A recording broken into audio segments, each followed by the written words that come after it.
हाँ जी। राम राम जी। क्या हाल चाल आपके? आप और आपका परिवार ठीक ठाक है ना भाई? दोस्तों, हमारी जो सरकार है, जो अभी प्रशासन कर रही है, जो सत्ता में बैठी है, उसका एक ही नारा है कि ना पर्ची ना खर्ची, सीधा सरकारी नौकरी। आपके दम पे, मेरिट के बेस पे सरकारी नौकरी दी जा रही है। इस सरकार का ये दावा है। लेकिन दोस्तों, अब भी बहुत खामियां हैं सिस्टम के अंदर, जिसकी वजह से कहीं ना कहीं योग्य उम्मीदवार बाहर बैठे हैं और अयोग्य उम्मीदवार आज 20, 30, 50 हजार रुपए तनख्वाह ले रहे हैं सरकार से, केवल सरकार की कमी के कारण। केवल सरकार की कमी के कारण ऐसा हो रहा है दोस्तों। दोस्तों, जैसा कि आपको पता है कि हरियाणा में 18,218 पदों पे 2018 में एक भर्ती निकली थी, ग्रुप डी के पदों पे। निकली थी या नहीं निकली थी? निकली थी जी। उसी टाइम पे दोस्तों इलेक्शन थे। क्या थे? इलेक्शन थे। इलेक्शन को जीतने के चक्कर में, क्या है, जीतने के चक्कर में हरियाणा ने या एचएसएससी ने बहुत गलत तरीके से भर्ती करी थी, जल्दबाजी में भर्ती करी थी दोस्तों। 18,218 ये नौकरी जिनको दी गई थी ना, इनके दोस्तों डॉक्यूमेंट भी चेक नहीं हुए थे।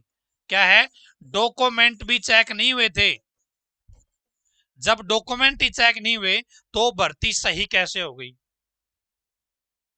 दोस्तों, इस भर्ती में क्या हुआ था, सोशो इकोनॉमिक क्राइटेरिया के नंबर मिलते हैं दोस्तों 10। कोई चेकिंग नहीं हुई कि इसके घर में नौकरी है या नहीं है, इसके पापा एक्सपायर है या नहीं है, ये विधवा है या नहीं है, ये सोशो इकोनॉमिक क्राइटेरिया के बेनिफिट लेने के लिए वास्तव में एलिजिबल है या नहीं है, एक्सपीरियंस के नंबर वैलिड है या नहीं है। कोई चेकिंग नहीं हुई, कोई किसी प्रकार की चेकिंग नहीं हुई दोस्तों। 18,218 पदों की जो भर्ती हुई थी में, उसमें कोई भी बायोमेट्रिक वेरिफिकेशन नहीं हुआ,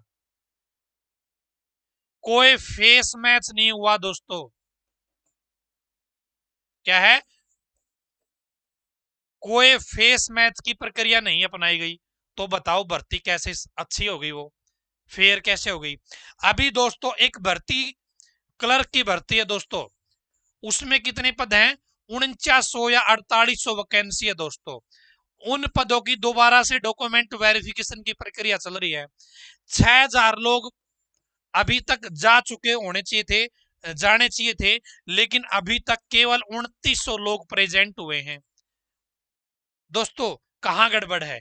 उस टाइम भी क्या हुआ, बायोमेट्रिक वेरिफिकेशन नहीं हुई, प्रॉपर ढंग से सोशो इकोनॉमिक क्राइटेरिया की वेरिफिकेशन नहीं हुई, ऐसे ही भर्ती कर दी थी। अब दोस्तों 6,000 लोग जाने थे 3 दिन में, 4 दिन में, लेकिन गए 2900 लोग हैं अभी तक। कहां गड़बड़ है? इसका मतलब तो यही है भाई, सोशो इकोनॉमिक क्राइटेरिया के बारे में अब थोड़ी सख्ताई ज्यादा कर रखी है, बायोमेट्रिक वेरिफिकेशन हो रही है ताकि सीटर गैंग को पकड़ा जा सके। लेकिन यहां पे दोस्तों जब 18,218 पदों में भर्ती की गई थी, इलेक्शन के चक्कर में कोई भी डॉक्यूमेंट वेरिफिकेशन नहीं हुई। जो लोगों ने फॉर्म में लगा रखा था, उसी फॉर्म के बेस पे क्या कर दिया, फाइनल रिजल्ट, और 1-2 दिन में ज्वाइनिंग भी दे दी, रातों रात ज्वाइनिंग दे दी, केवल इलेक्शन के चक्कर में। तो अब जो इस भर्ती के योग्य उम्मीदवार है दोस्तों, मानता हूं इस 18,218 में योग्य उम्मीदवार भी होंगे, वैलिड उम्मीदवार भी होंगे, वैलिड कैंडिडेट भी होंगे, लेकिन दोस्तों इस बात को नकारा नहीं जा सकता कि इसमें भाई अयोग्य उम्मीदवार भी भर्ती हो रखे हैं। इस बात को नकारा नहीं जा सकता। अब जो इस भर्ती से जुड़े युवा है ना, वो एचएसएससी से, हरियाणा सरकार से अपील कर रहे हैं बार बार कि इस भर्ती की भी अच्छे ढंग से जांच की जाए। यहां पे दोस्तों किसी भर्ती को लटकाने का कोई चक्कर नहीं है, किसी भी युवा का ऐसी कोई मनसा नहीं है, किसी की नौकरी चली जाए ऐसी मनसा नहीं है किसी की भी। लेकिन दोस्तों जो योग्य उम्मीदवार है उनको नौकरी मिलनी चाहिए। जो सरकार बार बार बोल रही है मेरिट के बेस पे और बिना खर्ची बिना पर्ची के बेस पे नौकरी हम दे रहे हैं, तो यहां पर भी सरकार को ये एग्जाम्पल अब सेट करना चाहिए दोस्तों। करना चाहिए कि नहीं करना चाहिए, आप बताओ। जब 5,000 पदों की जो क्लर्क की भर्ती है उसमें इतने बच्चे फर्जी मिल रहे हैं, इतने गलत लोग मिल रहे हैं जो अयोग्य है, तो भाई ये तो बहुत बड़ी भर्ती है। इसमें तो दोस्तों फिजिकली डीवी भी हुआ था, फिर भी इतने फर्जी मिल रहे हैं। लेकिन इसमें तो दोस्तों कोई डॉक्यूमेंट वेरिफिकेशन नहीं हुआ, आपको बुलाया नहीं गया डॉक्यूमेंट चेक करने के लिए, डायरेक्ट जो अपने फार्म भरा था उसी के बेस पे सब कुछ कर दिया गया था। तो भाई इस भर्ती में कैसे उम्मीदवार ये मान ले कि ये भर्ती फेयर तरीके से हुई होगी या इसमें गलत लोग ना लगे होंगे, कैसे मान ले। भाई जो योग्य उम्मीदवार है, जो वैलिड उम्मीदवार है, उसको तो डरने की जरूरत ही नहीं है। कहीं ये सोचे भाई ये जो और बचे उम्मीदवार हैं इस भर्ती से जुड़े हुए, वे हटाना चाहते हैं इनको। भाई योग्य उम्मीदवार को डरने की जरूरत नहीं है, लेकिन जो अयोग्य है भाई उसका कोई हक नहीं है नौकरी करने का। और ये सरकार की जिम्मेवारी है, न कि भाई किसी ताऊ की, ना किसी चाचा की। ये जिम्मेवारी है केवल और केवल सरकार की। सरकार को बायोमेट्रिक वेरिफिकेशन करवानी चाहिए, दोबारा से इंटरनली डॉक्यूमेंट चेक करवाने चाहिए, ठीक है। फेस मैचिंग का जो प्रोसेस है वो करवाना चाहिए, ताकि कोई भी गलत तरीके से जो सोशियो इकोनॉमिक क्राइटेरिया है उसके नंबरों की जांच अच्छे ढंग से होनी चाहिए। यूआई बार बार मैसेज कर रहे हैं, बार बार ट्विटर पे, बार बार किसी प्लेटफॉर्म के ऊपर अपनी बात रख रहे हैं। तो इन योग जो उम्मीदवार हैं इस भर्ती से जुड़े हुए, उन सभी के बिहाफ पे मैं सरकार से और एचएसएससी से रिक्वेस्ट करना चाहता हूं कि भाई इस चीज के ऊपर ध्यान दिया जाना चाहिए। आप लोगों से ही उम्मीद है, क्योंकि आप लोग कर सकते हो। अब करोगे या नहीं करोगे वो आपकी मनसा अब जाहिर पता चलेगी। और भाई कुछ बच्चे बता रहे हैं कि कोर्ट केस करने वाले हैं, मुझे पता नहीं है कोर्ट केस कौन करने वाला है, क्यों, ठीक है, और कैसे वो कोर्ट केस किया जाएगा।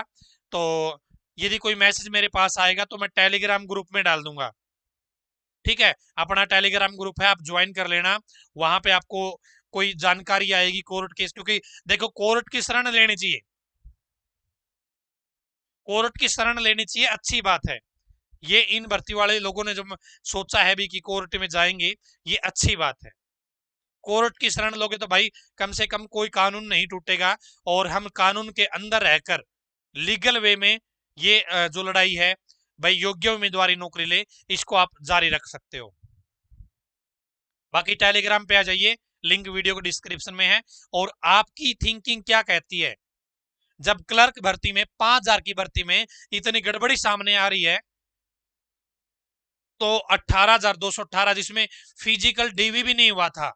फिजिकल डीवी का मतलब समझते हो, पंचकुला नहीं बुलाया गया था आपको, तो भाई इसमें कितनी गड़बड़ी होगी आप खुद अंदाजा लगा लीजिए। और आप चाहते हो या नहीं चाहते हो कि भाई योग्य उम्मीदवार को नौकरी मिले, यदि आप योग्य हैं तो आपको नौकरी मिलनी चाहिए। आप कमेंट बॉक्स में जरूर कमेंट कीजिएगा कि हाँ योग्य उम्मीदवार को नौकरी मिलनी चाहिए और सरकार को इस भर्ती की जांच करवानी चाहिए। कमेंट बॉक्स में जरूर कीजिएगा। धन्यवाद दोस्तों, भगवान करे आप सभी का समय शुभ रहे।